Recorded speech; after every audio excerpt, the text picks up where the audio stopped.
Let's get answers from a spokesperson for Israeli Prime Minister Benjamin Netanyahu, Tal Heinrich. Thank you very much for joining me. Appreciate it.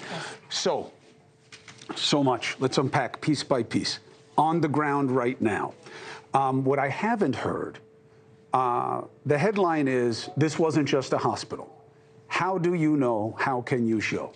The IDF has provided clear-cut evidence today. We have it on video. We released it of what we found in that hospital. First, when our forces approached the hospital and entered it, they were encountered by terrorists. That's one thing. And then they went on to a very specified area of that hospital. It was a very, very targeted operation. Again, not the entire hospital, just a specific wing of the hospital. And we found ammunition there. You can see explosive vests. There's an MRI machine that the IDF spokesperson had just moved, and behind it, you can see explosive vests and grenades and some intelligence materials, including laptops and disks that we're now examining. And really a lot of assault rifles. This is a hospital, but it's also a terror complex, as we said, and underneath it, there's the Hamas Command and Control Center. We are still operating there. And by the way, it's also very important to mention that when our forces entered the hospital, they also brought in medical supplies and fuel and incubators for the babies. We are really, I can tell you, there's no other words to put it. Israel is really setting the gold standard here for counterterrorism and urban warfare. No other military has gone to such extents as we're doing. Let me jump to aid for a second. Okay. I was going to wait on that, but I'll go to it. I'll give you this.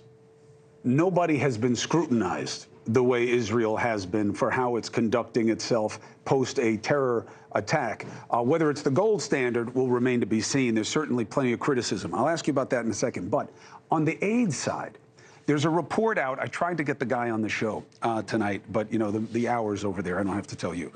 I can't get him, but I will. And they say that one of the problems with aid is that Israel has obviously been in control of what gets in, and that to this point, you have not been allowing fuel and necessary resources to go to the desalinization plants to allow for drinkable water and to run a lot of the equipment in the hospitals, that you haven't been allowing it. Is that true? And are you going to stop keeping restrictions on that aid? I can tell you that many trucks, dozens if not hundreds of trucks, sometimes are entering from the Rafah border crossing between Egypt and Gaza, including with bottled water. And there's no shortage of fuel, for real, in Gaza. Hamas has been hoarding fuel. The pressure should be put on Hamas from international partners, from the civilized world, from the United Nations. We need to see more pressure mounting on Hamas so they will release these essential provisions for the Palestinian population. Well, they're including in hospitals. You know that we tried to deliver the 300 liters of fuel to the hospital. They didn't take it. They prevented the medical staff from taking it. Agreed. But that's a terror organization. You're a democratic state. The UN report that aid, fuel, what's necessary for the desalinization plants and for hospital equipment, they say you have been keeping that from getting there. It's one of the restrictions. Will you lift that restriction? Pipes. One of them was hit by a Hamas mortar, and our forces, our troops went in to fix that pipe for the Palestinian civilians. We obviously care much more about the innocent Palestinian population in Gaza than Hamas. And I'm not just saying that. It's not just us. Also, partners that worked as part of the international coalition to defeat ISIS are telling us that what the IDF is doing is really to go to such extent to try to ease the civilian suffering in Gaza. And what we're doing, in enemy territory is really unprecedented here. It's not just us saying it. So, next. Will we hear reports that patients or personnel inside the hospital were injured or killed as part of this operation?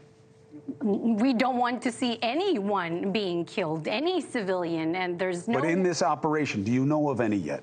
I personally can't comment on what's happening on the ground right now. I can tell you that the operation in the hospital is continuing. We're not done there. We said that the goal is to dismantle Hamas. You know it, Chris. We're not in it to degrade Hamas, to deter terrorism, to contain terrorism. We're done. Done with terrorism from this terrorist enclave. This is the last round.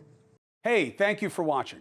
Please go to newsnationnow.com, newsnationnow.com, and you can find News Nation on your television provider. And don't forget to click the red subscribe button down below.